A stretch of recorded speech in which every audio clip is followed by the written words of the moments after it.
big IndyCar though guy, are you? Not really. No. But I did bring some gifts for each of you. Oh boy. So yes. These are fucktopusses. So you can set them on your desk or wherever you want, and you flip someone off 8 times right when you see them. I mean, helps brighten my day when someone walks in and notices it at least. We need like about 30 more arms. I can make a bigger one if you want. I mean, it's just 3D print print this yourself. Yeah. So and just make a huge one. Does it have like a huge suction cup on it? You just throw it. Just throw it. Smacked. Yeah. And just kind of. I like it. Thank you. Yeah. So if you need a bigger one for a worse day, I can make that happen. How big's your printer? We've got a. This is 3D printed. Yep. Yeah, we've got a partner that's building one the size of like a parking spot, a car parking spot. So it's at like 20 by 15 or something. I'm not flipping you guys off, by the way, just so you can actually see it. Yeah. That's a new hashtag, a new tag that we haven't used in a while either. Yeah. I know it's pretty frequent in the vocabulary. So. Well, thank you. That's perfect for a Friday. Mm-hmm. Yeah. That's what I thought. Keep it light, and tell people how you feel. 8 times. Yeah. I was going to ask you about, were you excited to see the Indy cars on the track yesterday for the open practice? But that's not. Yeah, it's not happening. Not much.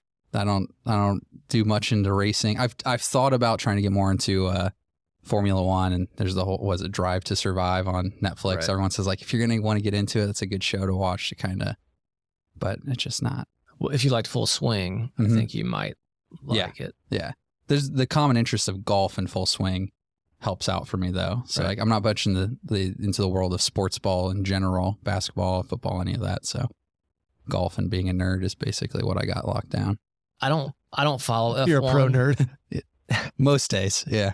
I don't really follow F1, but I enjoyed watching that series. Just the personalities that we've got someone on our team that you both know, Ben Timmerman. He big into F1, big F1 guy, and so I've talked to him. He and his friends have a Discord server that they'll like chat about the different races and stuff like that. And they have one buddy that's way too into it, from what I've gathered, and has put like a how to get into F1 guide together. So he's like, well, if you're interested, I could share that with you. I was like, that's a lot of commitment. I don't think I can do turn that. Race on, watch start of race. Yep. Watch who leads going into turn 1, turn off, resume nap. Okay. I could get behind that. That it makes it a lot easier. Yeah.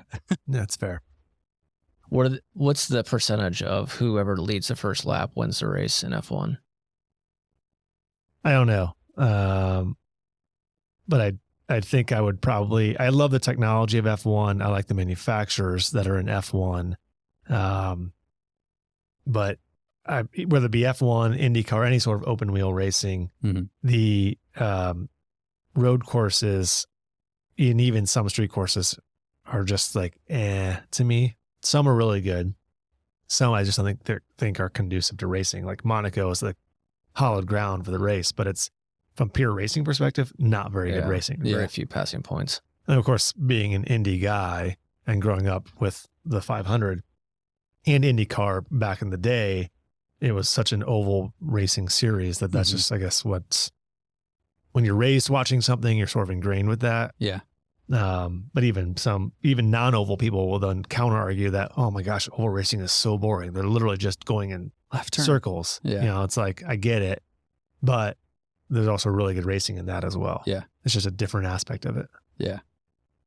I think the thing that would intrigue me about F1 is the stats that go along with it and kind of the points race and things like that. And I think there's still a lot of that within IndyCar too, but it's just, I don't know if it's as pronunciated as it is within like the F1 genre of people following it and things. I think you've got like some level of rivalry that's created. And it's like, and then big F1 fans like to like trash IndyCar and vice versa. It's like, but there's more in common than there is different. Yeah. Like, it's not so different from a technology standpoint. Yeah, there's some technological differences and some philosophical differences when it comes to that. But pure speed, braking, power steering versus non-power steering, who's working harder, who's not working harder. They're all working hard. Yeah. They're all fast. They're all braking hard. They're all turning hard. Yeah. I mean, I think it's all pretty good racing if you're into auto racing. Yep. Yeah. So. Well, it's Tony's last season, so maybe I should this month we'll go out there for a practice session. We can talk about IT stuff while watching cars go 220 plus. I'll check out their Wi-Fi, see how good it is. Yeah.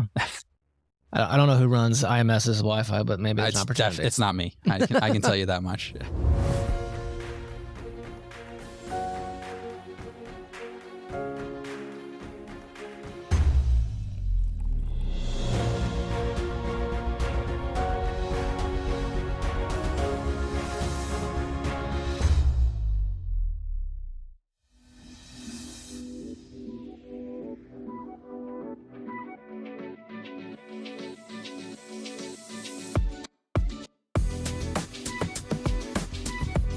Hey guys, welcome back to another episode of the Industrious Podcast. Thank you all for joining us from wherever you get your podcasts, or if you're tuning in on the Assessa YouTube channel, thank you for doing so. If you're looking for something free, which is few and far between in this world, hit that subscribe button if you haven't already done so. Hit that little notification bell so you can be alerted when new episodes like this one drop. We'd greatly appreciate it. And again, it is absolutely free. Today, we are joined by Mr. Daniel Abdallah from the Brookfield Group. Daniel, welcome to the Industrious Podcast. Thanks for having me. Happy to be here. Thank you for the fucktopus, by the way. You're welcome. I just want to be able to say that again. Yeah, I know. Well, see how many times we can work that into the process, right? I might need some clarification and enunciation. Yes. Why don't you give everybody a little introduction? So Daniel Abdallah, I'm the co-CEO of the Brookfield Group. Really fancy title, made it up myself. And we're MSP, managed service provider, doing IT support, technology consulting, software development for small, medium, and some large business in the Indianapolis, St. Louis, and Olympia, Washington markets. Been doing it for a while. I think technically some might call it child labor when I started running cable at 7 years old for my father who started the company.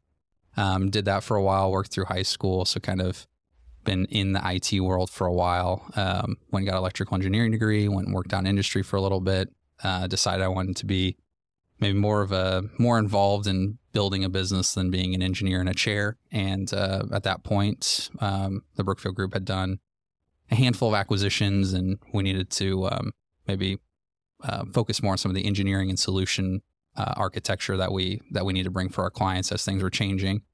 Came over, started doing that, getting to know some of the clients that I'd known for a while, Assessa being one of them, because I think I helped install computers when I was in high school and replaced them when I was in college. And then I think I sold you one like yesterday or something. So probably, there's oh, great. Yeah. Sorry. I mean, so being able to work with clients that long has been really cool and has helped me, I guess, give a different view on engaging with clients for a longer term basis than outselling the churn in some ways that I think not a lot of business, but some businesses are just to focus on those top end sales metrics. And we really focus more on the partnership aspect of it. We want to build those long lasting relationships. So, yeah. What, you guys do a couple of different things. What is your primary focus or business segment at this point in time? Taking managed services, which is the term for what we are, managed service provider, and taking over the IT services and IT consulting for small to medium businesses is our primary focus.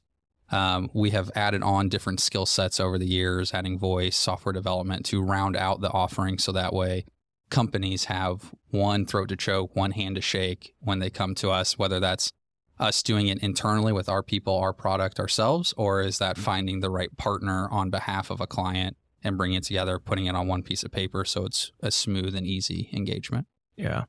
As you mentioned, we've been working together with you guys for several years now.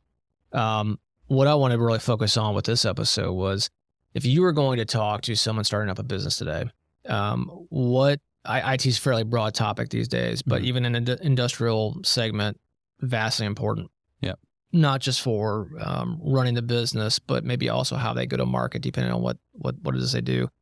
What is the, I'm going to say singular hot button, even though I'm sure there's multiple, but what is the singular hot button right now that you would want to address with someone either starting a business or an existing business owner that may be negligent in some area of IT?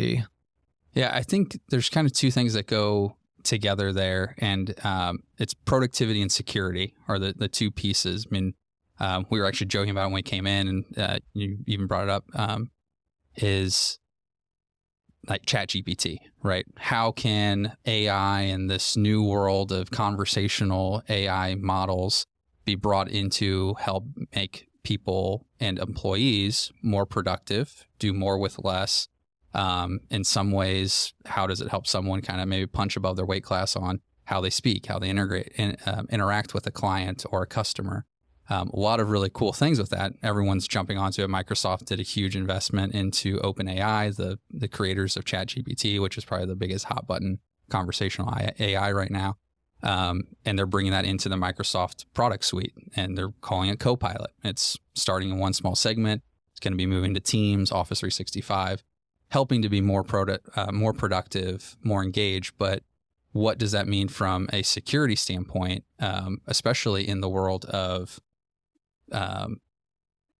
proprietary information? I know my wife works for a large manufacturing company, and they had to send out a whole memo about it, saying, you can use ChatGPT. Here's how we would want you to use it. Here's how we do not want you to use it. And by no means put any sort of proprietary code, software development, or anything into that model, because it's all aggregated together. Right. So when you're talking about trying to be more productive and using these tools that are kind of popping up out of nowhere, and OpenAI has a open API to be able to pull those things in. There's a ton of tools and a ton of people doing digital marketing to put it in front of people like us that want to say, do more with your time, make more money for less, whatever it is, right? But then you have to think about, what are you putting into those engines and what are they doing with it on the back end, and what does that mean? And so a lot of that comes down to just general, knowledge security around a business, as well as training and teaching employees on what they should be watching for, what should they not be watching for, along with phishing attacks are getting more and more sophisticated. And one of the telltale signs a few years ago was maybe a language barrier. There'd be an adverb used incorrectly, or some sort of preposition that was kind of weird. That doesn't sound like someone would write that normally, right? Now they can throw it in the ChatGPT and write just as anybody else, copy, paste, drop it in, and it can be a very sophisticated attack. So I think the two pieces right now that maybe initially look independent to each other, but that those productivity tools that are coming up, and then how do you make sure they stay secure, and what does that mean for security in general for a business? Do you think that when it becomes, like, as you said, Microsoft acquired OpenAI, and as they introduced that, that's one of their products to really, as they call it, Copilot, so to really coexist with their primary tools, the Outlook, the Teams, etc. Do you think that they'll create security around that? I mean, obviously, you still have to be careful on your own. I mean, every user's got to work within their own guidelines. But do you think that they'll create a layer of security around that outside of what some of the other AI tools out there allow, in terms of whatever you put in is, like you said, going back into their search engine just to help build out their own content better? Yeah, I think I will be really interested to see the fine print that comes out with the launch of Copilot in the Office 365 stack. I don't know how many business users are on Microsoft right now, but by all metrics, they are the leader in business productivity tools. From Teams, they've surpassed Slack many years ago, who kind of kicked off this whole inter-company chat solution. But there are millions of users on it every day. So it'll be interesting to see the most interesting things, in my opinion, about Microsoft are what they hide in the terms and service of their products. There's a lot of products that we sell that are directly in light of things that they carve out or they do not include when you get down to the nitty gritty of what Microsoft will and will not protect you from. And so I'll be interested to see what that is. My hope would be that they would understand and have kind of a business duty, if you will, to try to make those things as secure as they can and put the safeguards in place. I think they've done a pretty good job of showing that they're trying to do that by what they've done with integrating the ChatGPT engine into Bing, for instance, as a conversational AI to be able to help you search for what you want. But when they initially launched it, they didn't have enough guardrails in place. And that version of ChatGPT has access to the current internet, whereas the current model only has access up until 2020. So it doesn't have the most recent events, right?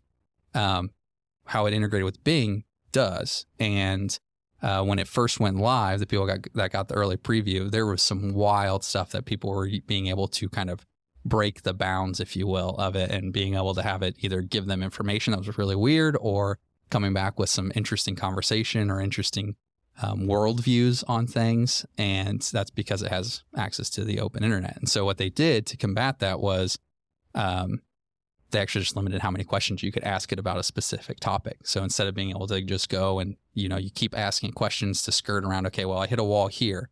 It's like torrenting is illegal. Okay, well, what website should I avoid if I don't want to torrent something? Oh, well, you should avoid these websites. Mm-hmm. And so you just keep asking these questions to get the answer you want. So they've limited it. They said you can ask 5 questions on a specific topic, and then it just basically resets. Yeah. So I think they're trying to figure it out. Some of the rumors on some different people that I listen to and I follow are that, internally at Google, they didn't release some of the stuff that they had because they didn't have it fully, bounded, and were afraid of kind of what could happen with it if it went fully out into the world.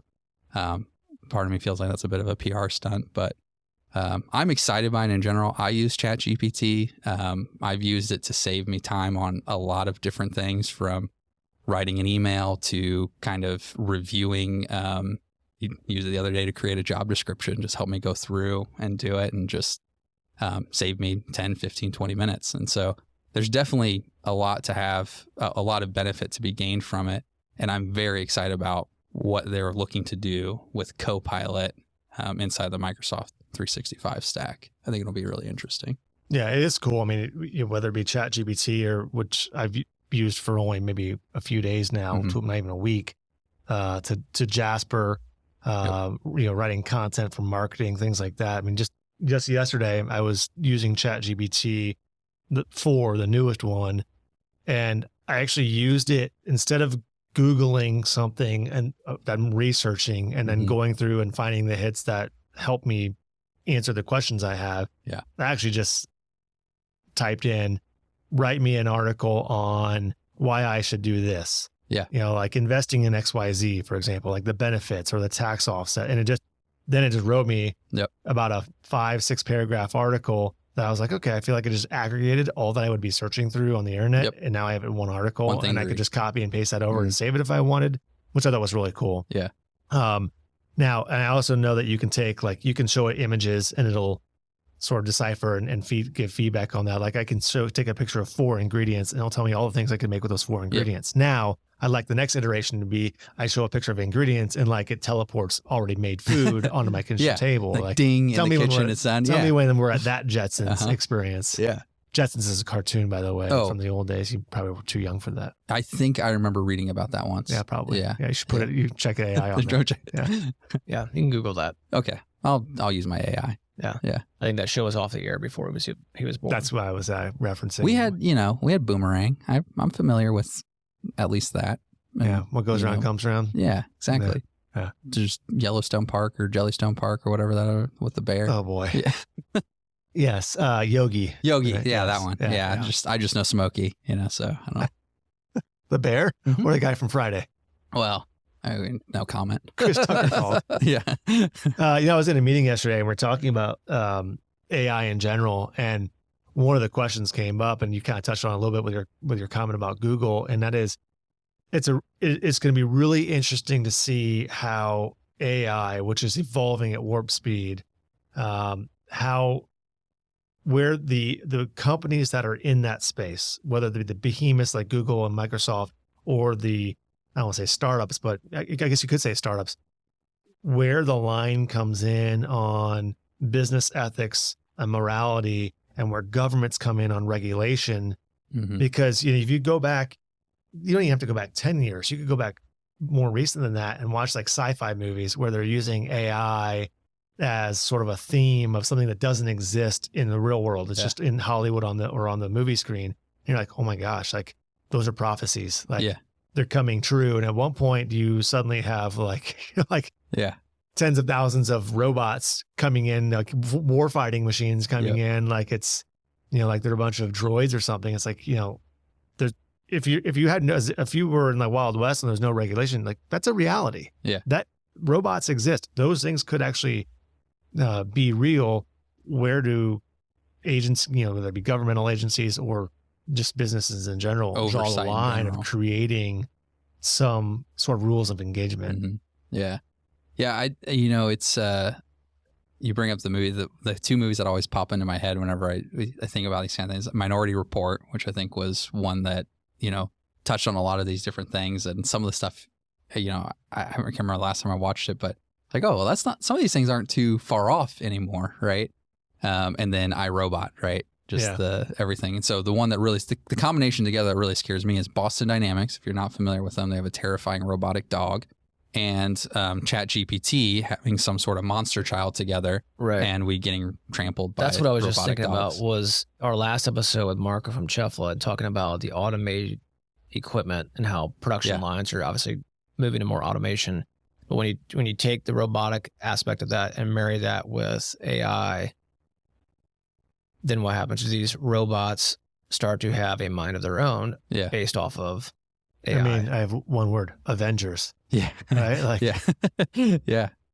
I think there's obviously a lot of bounds that can be put into place for those things, and like some of those automation within the machinery and things like that is like, okay, using AI image processing, right? So to be able to identify a human hand from a part, rather than just using a line break laser, say, oh, you crossed the line, we need to shut the machine down, right? So where are these applications where you can get more specific on how things work together because you have these engines that are working like a actual mind, that I could see a world, and this is just my own personal opinion, where if the processing power is there and the engine's there to recognize it enough that, human hands and robotic hands could work more closely together because there's a better distinguisher between what's happening, more predictability and things like that. So, personally, I kind of embrace it more than maybe most would.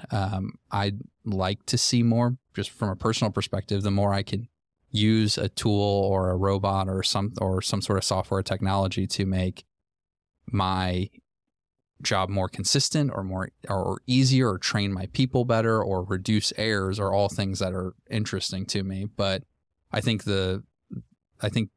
understanding the oversight of it in general is a key piece of making sure that it doesn't get used inappropriately. Mm-hmm. I mean, just in general over the last few years, not just on AI side, but tech in general is under a bigger microscope on, okay, how are these things influencing our lives? How is it influencing, people's livelihoods and the kids that are coming, they're growing up with this different version of the internet that's more, highly marketed and targeted for certain things. And I think oversight is good, but trying to make sure you don't lose that innovation that comes with it as well. I mean, we've come a long way in the last 10 years even, in a lot of these different pieces. And some of it might be because there was less oversight, but what has happened in the background that we don't have any purview to, that these things have been used for, horrible acts or something like that we'll never know. But I mean, what scares the hell out of me is something that already exists, which is I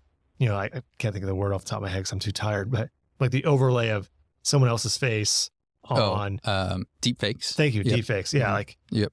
How that's playing in the world, not just of politics, which I despise all things politics, but just sort of in PR, marketing, communications, which a lot of that right now is through trying to sway, almost like DevOps. Like, how can I create this BS? And I know I might not fool everyone, but I don't need to fool everyone. I just need to fool someone. Yep. That to me, that's really scary. Yeah.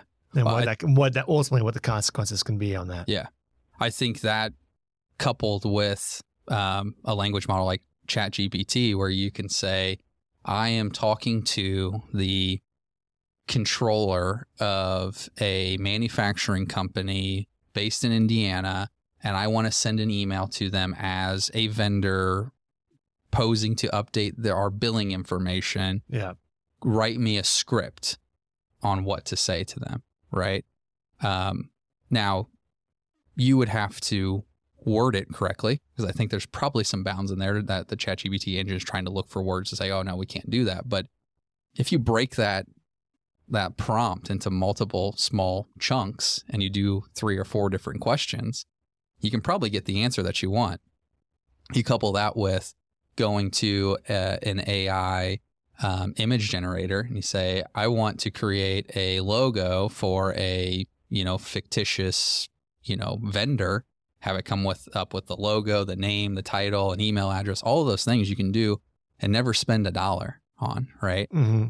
Send an email, go onto LinkedIn, say, oh, okay, here's so-and-so company, here's their controller, here's their, staff accountant, whatever, right?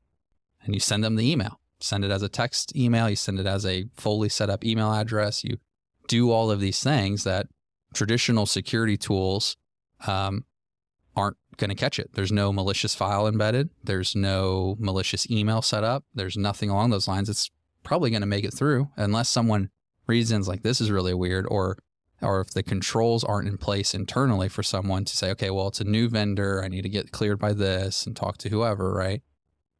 There's a high likelihood that's going to get through and it's going to get into their hands. And then the question becomes, do they respond back like, oh, okay, well, just send me your updated banking information, right? Mm-hmm. And then once that happens, again, it's just text back and forth in an email, nothing malicious about that.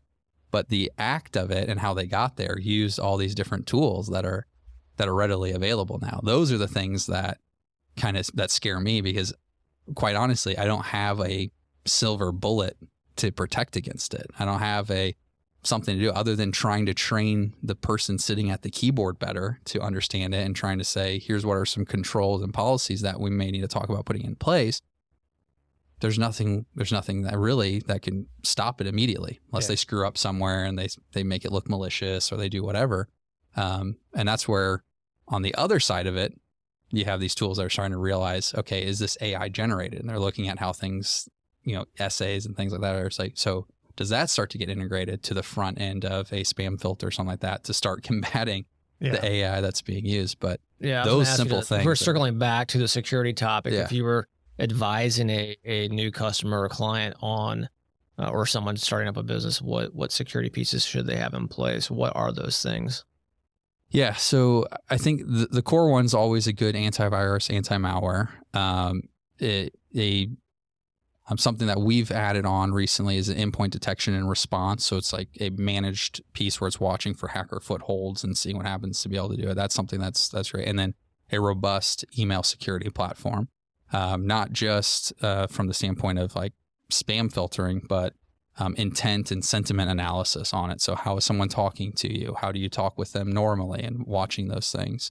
There's just so many pieces. And the biggest thing about security is there's no one thing that's going to stop everything. It's just about creating enough layers in the way that you catch as much of it as you can. Mm-hmm. And hopefully you take the target off your back when someone sees it. Like there's too much effort. I'm going to move on to the next guy. Yep. It's a crime of opportunity. It's a list, right? They're just going after, they're not just sending, they're not making these attempts one at a time for the most part. It's out to the masses. Yes. And then it's probably all computerized. It's almost like auto dialing. Like it just keeps dialing 100 numbers till one picks up. Yep.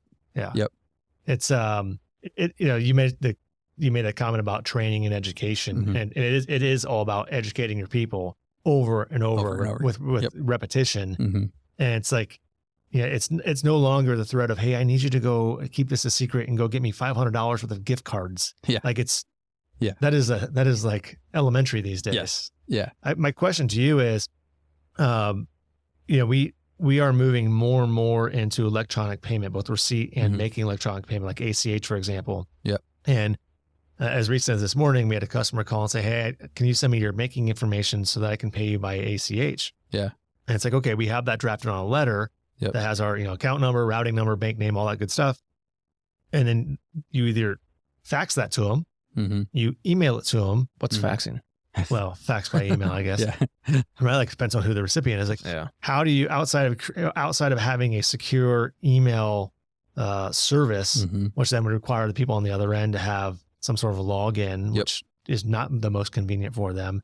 What are some opportunities to send that kind of very private information in a manner that's convenient yet mm-hmm. more secure than just firing them an email that if someone were to get into your email, could have access to? Yeah, I think the easiest solution there, and the one that's probably the best from a customer facing perspective, is having some sort of client billing portal where and integrates with whatever tools you're using on the back end from a billing perspective, where they can log in, they create their account, they put in their information for it. So it's not a exchange over the wire of, hey, here's our info, and someone might be able to pick that. It's log into the portal, enforce 2FA when they create their account, and you set up all the permissions. And then, most of those have an added benefit of, like, they can see all their previous invoice history, they can see their order history, they can see different pieces of it. We have one that we're still working on rolling out to clients that we have, we get paper checks still every day. And it's a client portal that we can put invoices are there. We can push tickets to it. We can push a lot of the tools and services that we have. So it gives us that client billing portal of like a bigger company, right? And then we don't ever have to have any of the responsibility for owning that credit card information, exchanging of that information. It's all inside that portal, all on them. And that would be my recommendation, just because it's easier for the client and it's easier for, the business to be able to also manage it. And then it's just ties into the banking from that standpoint. Because we've had plenty of customers that have, hey, I changed my routing number, or, I want my deposit to go someplace else. Like there's one that, employee the other day, sent me an email. I was like, hey, I need to update my billing and routing information, or my direct deposit information. And no, usually those don't come to me. So this is weird. And luckily they were in the office. So I just went over to their desk and like, hey, did you actually send this to me? Like, is this from you actually? And she was like, yeah, that's from me. I was like, okay, just wanted to make sure. Yeah, it's funny you say that, because I got one from one of our sales reps saying, hey, I need you to help me update my banking information for my deposits. And I was like, it was one of those, like, it was written weird, like odd spacing in some of the words. I was like, okay, this can't be real. And then I went and clicked on the email address to then get it to fully write out. I was like, oh yeah, something like, it's gibberish. Yeah. I was like, okay, this is like, my sales rep via like Russia, China, like, it's your outsourced SDR, yeah, totally, right? Yeah, exactly. And I was like, all right, junk mail, but it was just hit the nail on the head with that example. Those are the things though that, I've been conditioned, you've been conditioned now, obviously, to kind of watch out for, right? Oh yeah. The next iteration is, what's the next thing that gets their foot in the door? It's actually kind of fun. We do like a Friday lunch with a group of the team, just like impromptu get together, go grab lunch. And we were sitting at the table, and one of our new hires, she was talking about where she came from previously, and that they would get the credit card scam or the gift card scam all the time. So we're just having a casual conversation about it.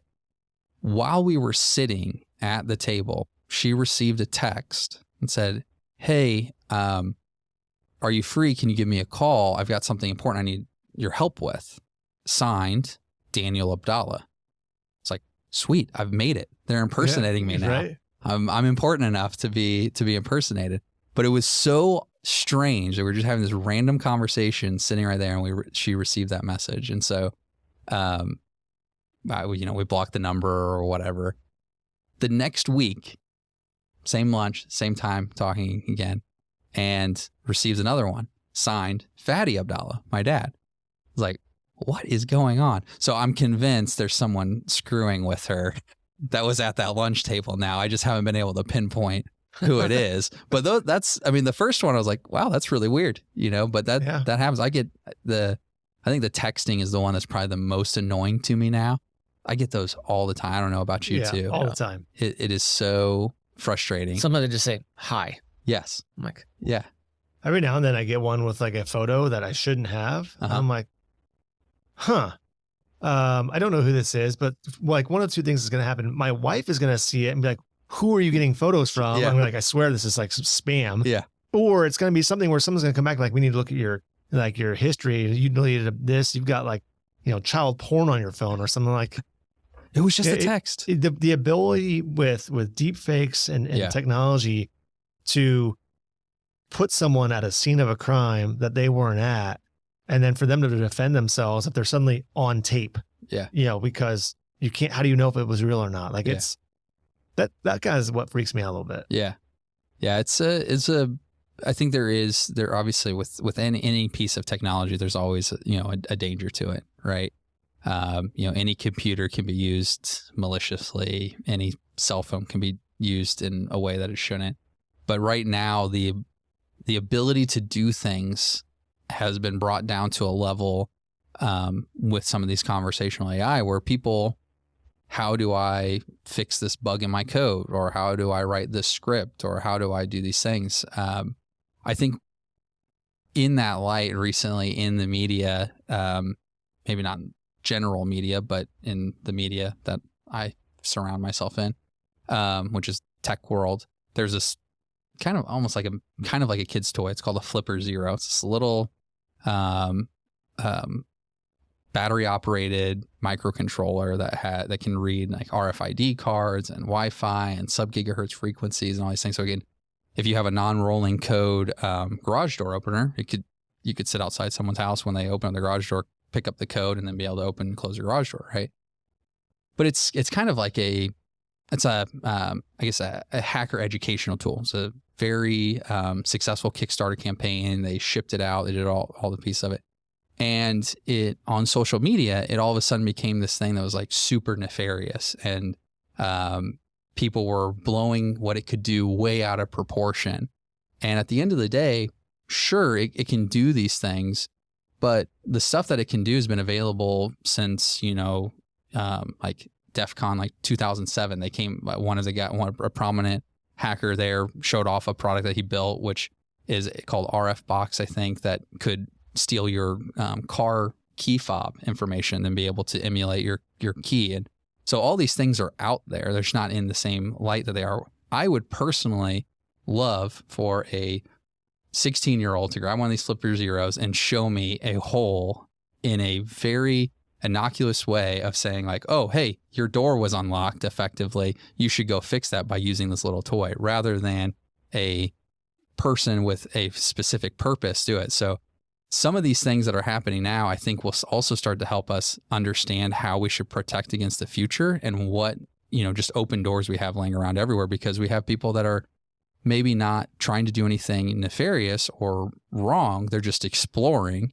And if I'd personally love to be told by a 16-year-old, hey, I got into your Wi-Fi, you should probably tighten that up, rather than someone who's actually after something, doing something way worse. Right. Yeah. Right. Yeah. So I'm hopeful that, that back to that kind of oversight and guidance, there's a point that gets put into place to protect as much as we can. Right. But not take away from that next generation of maybe finding that next big thing that helps continue to move us along that innovation timeline. Because there's some cool stuff that I've seen, different YouTube videos or kids doing things with some of these tools and services. I'm like, wow, I never would have thought of that, but I'm totally going to copy what you just did. Yeah. So what I hear you saying is whatever things you've done to possibly digitize your house, just go back to analog everything. Yeah. Yeah. Yeah. Lock and key. Pull in your driveway, get out of your car, crank it. Lift your garage door open. Yeah. Okay. I would, one tip on that is, the little string that hangs down from the garage door that you use to pull to override the motor. You should zip tie that string, like that handle, zip tie it up, because you can take a coat hanger up through the gasket and grab that and pull it down, and then just open up your garage door. So, fun fact. CB4. Hey, do you know what that stands for? Are you too young? Cell Block 4. Oh, it's a movie. Chris Rock. Oh, okay. Yeah. You didn't see that movie? I didn't see that one. No. So, so in summary, what I hear you basically saying is what your recommendation would be is to make sure you have a managed service provider who can help assist with all that, so you can focus on your business. Yep. Yeah. Just trying to keep track of all this stuff. Well, that's a fair question. That is sort of a business plug, if you wanted to be. How does, you guys focus on small to medium-sized businesses? Mm-hmm. Most small to medium-sized businesses don't have internal IT departments that are, not only just doing networking and all the normal stuff, but all of the higher altitude IT strategy and security. Mm-hmm. What are the things that an MSP should be doing or are doing in that regard for the small and medium-sized businesses that they may not be thinking about? Yeah. I think the biggest benefit to having an MSP partner is the amount of knowledge that we gain from a wide variety of clients. One client, may go down a path of getting some sort of certification that we're involved with helping them with. And there's something that we learn from that. We say, oh man, we should do that for other people. Or we have this other client that's in a similar industry. Maybe we need to talk to them about some of those things. So that shared knowledge that we get from a wide landscape of different users, different problems that come up. I mean, there's a lot of different tools over the years that we've brought on because we see a need somewhere else. And then, okay, this is a wider need everywhere for our clients in general, or certain tools that we've changed in the past because something happened with it. And we just take it on ourselves like, hey, this is a core offering of us, but we need to pivot to this tool because of security reasons, functionality, whatever it is. And those are decisions that, we kind of can make on the benefit of our customer. I think that's a big one. Obviously, there's a lot that goes into IT anymore, and there's a lot of different pieces, and there's a lot of research and certifications and all these things that you have to keep up on to be able to advise appropriately. And not knocking on the, single IT or small IT departments and companies at all, because they probably have the hardest job in a lot of situations because they're the only one that you call. They're the one that's responsible for everything all the time. And, we help augment that. We help bring that kind of idea to a company at a fractional cost to be able to give all those pieces to making sure that things are running better. And just really I think the biggest differentiator is that idea that we get a lot of different information from different places, and then we have a larger buying power a lot of times than an individual company would be to go to an enterprise level tool. So we always try and do best in class solutions. So we'll look at antivirus, anti-malware, who's in the magic quadrant for that, which is a term in the industry. And we'll say, okay, here are these three. Let's evaluate them. We'll usually use them on ourselves first for a trial period, check them out, see which one we like the best, which one works, which one doesn't, which one does not. And then we'll go back and say, hey, we were using XYZ. We've tested, we've found that this one is better. Here's where it is. If there's really no price difference, we just swap it and say, hey, we're changing it. Here's how it's going to affect you. Here's not. In some cases, obviously there's, prices change. Then we have to have those communications, and we have to effectively sell the reason why, right? But being able to go to a company and say, hey, we've got thousands of endpoints under management, that allows us to negotiate better prices. And that's probably the secondary benefit. The next biggest benefit of an MSP is being able to look at those products and be able to find the best one, and being able to kind of amortize it across a customer base rather than saying, yep, you got to pay full bore because you're only 10 people, right? Mm-hmm. So I think those two things go together pretty well. Gotcha. Yeah. All right, perfect. Well, thank you. Thanks for coming in and sharing that information anytime. with us, and everybody who's tuning in. We hope you guys found something useful in this conversation. Thank you for joining us on this episode of the Industrious Podcast. From wherever you guys get your podcasts, or for those of you guys watching right here on the Assessa YouTube channel, thank you for doing so. And we will see you next time. And don't forget, be industrious.